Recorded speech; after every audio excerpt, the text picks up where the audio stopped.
de toda medida cautelar. Retomando lo que estábamos planteando antes, muchachos, respecto a lo que ocurría con la llegada del general, que se condice con lo que ha planteado la defensa hasta ahora, es esa postura respecto a su inocencia que la sostuvo en ese primer entonces y también con un encontrón ya un poco más pronunciado con la prensa en esa mañana. Pasemos a escuchar lo que ocurrió durante esta mañana. Yo concurro al tribunal oral, al cuarto tribunal oral en lo penal, en el día de hoy, a escuchar el veredicto que tiene el tribunal respecto al caso. Tengo la convicción que no he cometido ningún delito y en consecuencia vengo con toda tranquilidad a escuchar el veredicto del tribunal. Nadie ha hablado de 3.000 millones en mi cuenta. Usted dice eso porque usted no ha concurrido a escuchar todas las sesiones. Usted se queda con una versión, o sea, se queda con la versión falaz. Y eso es irresponsable. Claro, esto, Benjamín, tiene que ver con la investigación que llevaba en su momento la ministra en visita, Romy Rutherford, y en ese momento estaba revisando aquí en la prensa, se hablaba también de esa cifra, ¿no?, de 3.500 millones de pesos. Lo digo para colocar en contexto las declaraciones que entregaba ahí el excomandante en jefe Juan Miguel Fuentealba. Ahora, me quiero detener en eso que mencionabas, acá en lo que tiene que ver con el lavado de activos, él es absuelto, pero mencionabas tú al inicio que habían otros aspectos que hay que poner atención cuando ya se dé a conocer la condena. Sí, absolutamente, Pati. Son dos cosas que hay que diferenciar. El lavado de activos es una vez obtenido del dinero y qué se hacía con ese dinero presuntamente para poder desviar el origen. Es decir, el origen que establecieron en este delito base de la malversación de fondos públicos, que era de gastos reservados. A través de depósitos en efectivo, a través de transferencias a las múltiples cuentas bancarias, era que la Fiscalía y el Consejo de Defensa del Estado establecieron esa idea para poder defender esa hipótesis respecto al lavado de activos, que ya recordemos, acaba de ser absuelto de todo cargo relacionado al lavado de activos el general y su cónyuge. Respecto a la malversación de fondos públicos, es un delito que se ha perseguido de manera basal respecto incluso a la justicia militar. Acá está el general para poder... ¿Cuáles son sus apreciaciones respecto a esto? ¿Cómo se encuentra más tranquilo ahora? Mire, se ha restablecido el imperio del derecho que de alguna manera se encontraba seriamente lesionado por el órgano persecutor, el fiscal Morales, fundamentalmente. Nada más, usted dijo nada que más. era una falacia esta acusación. ¿Qué cree que hay detrás de ese? No, nada más. Le dejo a usted que investigue. Investigue. Pero ¿qué cree usted, general? ¿Por qué cree usted que habría esa intencionalidad en su contra? Mis abogados pueden decir eso, yo no. Ahora, usted sigue insistiendo en su inocencia respecto de la otra investigación que se está llevando a cabo por la justicia militar, ¿no? ¿Usted nunca utilizó un peso del ejército, general? Perdón. De las acusaciones que hay de que usted recibía montos en dinero en efectivo mensualmente. Muchachos, sin entrar al ascensor, por favor. Eran para efecto del cumplimiento de la ley. Hay algunas cosas que se mencionó respecto a la acreditación de esos... Muchachos, sin entrar al ascensor, por favor. Bueno, está recién saliendo, todavía queda la esposa, está acá con claro, se acaba de juntar con Ana Pinochet, quien es su cónyuge, que claro, que también resultaba imputada en estos cargos, que ya, como les adelantaba, muchachos, fundamentalmente se absuelve el delito de lavado de activos, que es lo que responde a la persecución fundamental que establece el Ministerio Público con el Consejo de Defensa del Estado. Sin embargo, todavía queda poder establecer qué es lo que pasa con la malversación de caudales públicos, que eso es algo que tú bien mencionabas, Pati, que tenía que ver con lo que ya se ha establecido en la justicia militar y la persecución y el procesamiento de varios comandantes en jefe, antecesores y sucesores de Fuentealba, incluso respecto a la utilización de gastos reservados. Esto ocurre del 2010 al 2014, durante el mandato de Fuentealba, y es por eso que todavía queda poder establecer si que eso tiene que ver con la malversación establecida de fondos públicos, algo que responde derechamente a otra jurisdicción, que es la jurisdicción de la justicia militar, en este caso, para poder establecer qué sucede con esas acusaciones que sí, en este caso adelanta la jueza, que tienen que ver con algunos millones de pesos que fueron cuestionados respecto a el movimiento de estos millones, a dónde fueron a parar, a cuentas personales o no del general. Sin embargo, lo que sí se establece es que hay dineros que son cuestionados respecto a que estos salen de la comandancia en jefe, los dineros destinados a ellos, y fundamentalmente estamos hablando de diferentes montos que sí menciona la jueza, que se logran acreditar 6 millones de pesos mensuales que eran asignados para ellos personalmente, como también 10 millones de pesos que eran destinados de la Dirección de Finanzas a la Casa Fiscal fiscal donde habitaba, que son elementos que, por supuesto, hasta ahora, según le preguntamos recién, antes de salir a Fuente Alba, establece su inocencia total. Sin embargo, eso es lo que queda ya derechamente establecerse, según lo que establezca y pueda contener la justicia militar. En este caso, pasemos a escuchar, como ya les señalaba, parte del ambiente que se vio en la mañana respecto a la llegada del general. Ok, explíquenos entonces, general. Explíquenos usted entonces. ¿Por qué no? ¿Cómo le voy a explicar a una persona que está prejuiciada?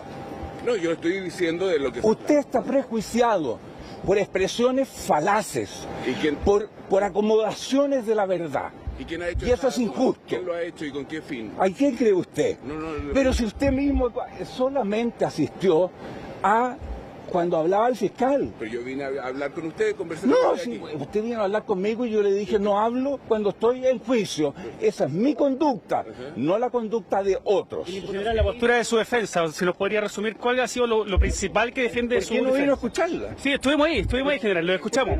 Pero si nos puede resumir cuál fue la postura que defiende, en este caso, su defensa. Usted iba al banco, Para que también tenga esa su versión. señora iban al banco día No por medio, íbamos al banco, señor. No íbamos al banco. ¿no? No. ¿Y cómo llega el dinero a sus cuentas? Discúlpeme, pregúntele al fiscal por qué dijo que nosotros no íbamos al banco y después dijo que íbamos cada 2 días. Pregúntele al fiscal, pues. Pero el general... Pero si al fiscal es a quien entrevistó, pues. Oiga, general... de Romy Rada, Que porque a usted, el uso de mal uso de por gastos ejemplo, reservados se le más de 2 acusa millones de pesos como de ir a justifica al menos ese auto de procesamiento. ¿Cuánto gana usted al mes? Da lo mismo. No. No viene el caso aquí. X. El señor fiscal me acusa de que con 155 millones de pesos ganados como comandante en jefe no podría tener el patrimonio que tengo. Pero si yo no he vivido toda la vida de comandante en jefe. O sea, Tenemos 45 años de sociedad conyugal y el patrimonio se forma desde que nos casamos, a los 21 años.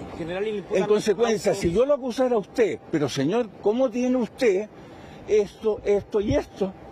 Si usted solo gana tanto mensual, eso es una falacia. o sea, su patrimonio usted lo argumenta que lo tuvo antes de llegar a la Es decir, comandancia. desde antes tenía patrimonio. Bueno, ahí teníamos ese momento que comentábamos antes, la reacción que él tuvo cuando... Diálogo tenso con... Claro, cuando en cierta medida tiene lógica preguntarle cuáles son los principales argumentos de defensa que él va a plantear. Aquí lo estamos viendo en la imagen, que es precisamente la Pero salida... abajo nuestro es la imagen en directo, ¿no? Claro. Entregó algunas declaraciones, pero luego siguió avanzando. De todas maneras va acompañado ahí, por supuesto, de varios periodistas, pero no está entregando mayores declaraciones. En términos muy generales, de acá lo que se le acusaba era de este desvío de los gastos reservados, de esos dineros, para distintos gastos que no corresponderían con el objetivo para el cual se establecen estos gastos reservados y además el aumento de su patrimonio. Claro. Así, en términos bien básicos y simplificando lo que fue todo este proceso. Sería bueno saber, Benjamín, al menos si es que no quiere emitir declaraciones ahora, ni él ni su señora, saber si es que por lo menos va a aceptar que va a dar alguna entrevista, que va a convocar algún medio de comunicación para dar su versión, porque evidentemente estas son declaraciones muy en caliente, ¿no? Recién saliendo. Si es que va a dar una entrevista... Su postura ahora, que esto está pasando recién, más adelante, va a existir la posibilidad de que tal vez en algún minuto pueda aclarar esto también en entrevistas, conceder una entrevista a los medios para poder aclarar todo este proceso. Es probable, dejemos pasar un poco el tiempo. Perfecto. No niega ninguna posibilidad entonces de poder hablarlo, entendiendo que ahora fue absuelto de todo cargo. No, ahora no.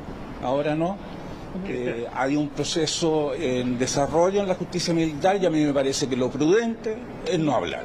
Perfecto. Entendiendo que todavía eso está en proceso. Más adelante, respecto a ese proceso, ¿qué es lo que espera también? Entendiendo que aún está pendiente. No voy a hablar. ¿Sostiene la misma postura de inocencia que pasó con este proceso?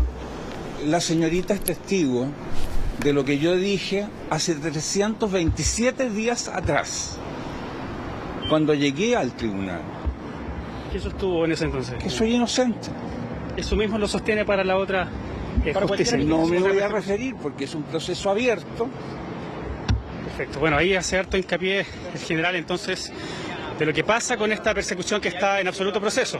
Hay 2 elementos, en este caso la justicia civil, que es lo que acaba de pasar con la figura de lavado de activos que persiguió el Ministerio Público, el Consejo de Defensa del Estado, una vez que se establece que este delito base, la malversación de fondos públicos, es lo que aún persigue, en este caso, la ministra Ana María Osorio, quien es la que continuó y sucedió, en este caso, a la ministra Romy Rutherford, quien dejó de seguir, en este caso, estos delitos en la justicia militar. Claro. Le preguntábamos por eso, entendiendo que aún está pendiente ese proceso que persigue la justicia militar respecto a la malversación de fondos públicos y qué es lo que pudo haber pasado con esos gastos reservados que aparentemente estarían siendo desviados, que aún queda establecer, y que lo menciona en este caso la magistrada en esta audiencia de la lectura de veredicto, que establece que hay ciertos montos, millones de pesos en particular, que logran tener relación con esta malversación de fondos públicos que ya compete derechamente a otra jurisprudencia, que en este caso es de militar, y eso es un proceso que aún continúa